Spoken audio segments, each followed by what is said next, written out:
Di malam ini kami bersama para jemaah sedang berada di Baitullah Haram, rumah Allah Subhanahu wa Ta'ala yang ada di kota Mekah. Assalamualaikum warahmatullahi ta'ala wabarakatuh. Apa kabar semuanya sahabat? Insyaallah baik-baik saja. Jumpa lagi di channel kami Abang Salam 6 yang selalu menampilkan konten-konten Islami. Semoga menginspirasi dan semoga menjadi motivasi aktivitas Anda di hari ini. Pecinta sejarah, di malam ini kami sedang berada di Baitullah Haram yang ada di kota Mekah ini, sekaligus mau membahas tentang keistimewaan Baitullah Haram atau rumah Allah Subhanahu wa Ta'ala yang ada di bumi ini. Pecinta sejarah, tahukah Anda tentang Baitullah Haram ini? Tahukah Anda tentang rumah Allah yang sangat agung ini yang ada di kota Mekah? Allah Subhanahu wa Ta'ala berfirman, sesungguhnya rumah yang mula-mula dibangun untuk tempat beribadah untuk manusia, yaitu Baitullah Haram yang ada di kota Mekah, tanah yang diberkahi oleh Allah Subhanahu wa Ta'ala dan menjadi petunjuk bagi semua manusia. Al-Quran Surat Al-Imran ayat 96.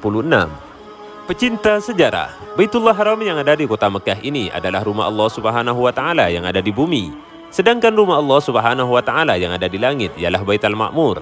Baitullah Haram yang ada di Mekah ini dimakmurkan oleh hambanya yang telah mendapatkan panggilan dari Allah Subhanahu wa Ta'ala yang sudah dihendaki olehnya.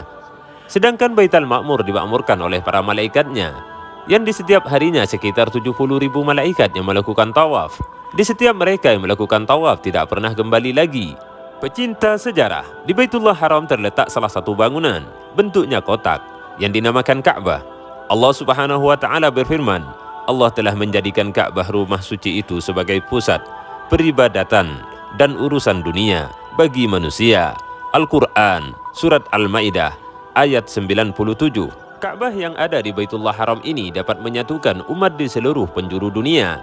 Di setiap bulan Dzulhijjah, mereka datang menziarahi ribuan bahkan jutaan umat Islam dari berbagai pelosok dunia. Oleh karenanya, mereka akan mengikuti sebuah prosesi spiritual agung yang dinamakan ibadah haji, menunaikan ibadah rukun Islam yang kelima, menyambut seruan purba yang tempo hari digemakan oleh Nabiullah Ibrahim alaihissalam dan anaknya Nabiullah Ismail alaihissalam. Dan hal itu disebutkan oleh Allah Subhanahu wa Ta'ala di dalam Al-Quran. Dan serulah manusia supaya menunaikan ibadah haji. Mereka pasti datang kepadamu dengan berjalan kaki dan mengendarai unta-unta kurus, datang dari seluruh pelosok yang jauh. Al-Quran Surat Al-Hajj ayat 27. Pecinta sejarah, Ka'bah yang ada di Baitullah Haram ini dahulunya pernah mengalami kerusakan di masa Nabiullah Nuh alaihissalam. Karena itu, Nabiullah Ibrahim alaihissalam diperintahkan oleh Allah Subhanahu wa Ta'ala untuk membangun kembali, yaitu Ka'bah yang ada di Baitullah Haram ini. Allah Subhanahu wa Ta'ala mengabadikan itu di dalam Al-Quran.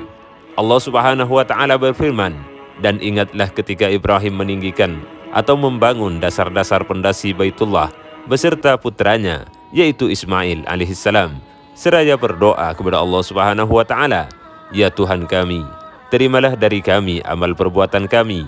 Sesungguhnya Engkau maha mendengar, lagi maha mengetahui. Al-Quran Surat Al-Baqarah ayat 127. Pecinta sejarah, perlu diketahui bahwasanya di Baitullah Haram ini memiliki keistimewaan yang sangat luar biasa, yang mana di setiap kita melakukan sholat satu kali saja, maka akan dilipat gandakan pahalanya oleh Allah Subhanahu wa Ta'ala menjadi 100.000 pahala. Dan di setiap harinya Allah Subhanahu wa Ta'ala menurunkan 120 rahmat di Baitullah Haram ini. 120 rahmat ini akan dibagikan oleh Allah Subhanahu wa Ta'ala kepada siapa saja.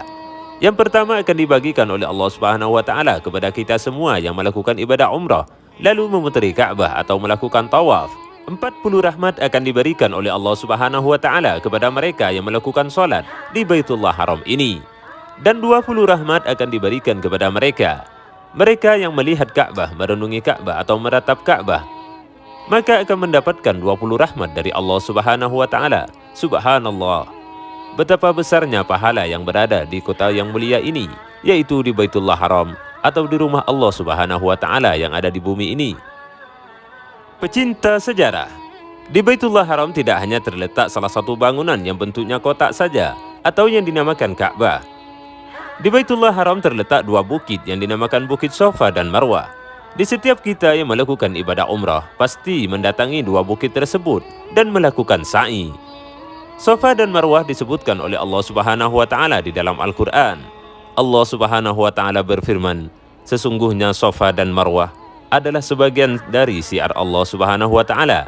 Maka barang siapa yang beribadah haji ke Baitullah ataupun berumrah, maka tidak ada dosa baginya mengerjakan sa'i antara keduanya.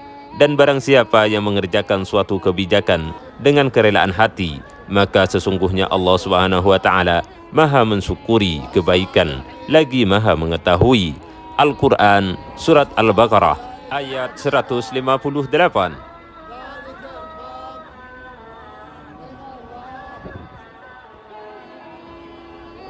Subhanallah, Maha suci Allah yang menakdirkan hambanya bisa melakukan sa'i antara Safa dan Marwah. Semoga para sahabat bisa melakukan sa'i di tempat ini.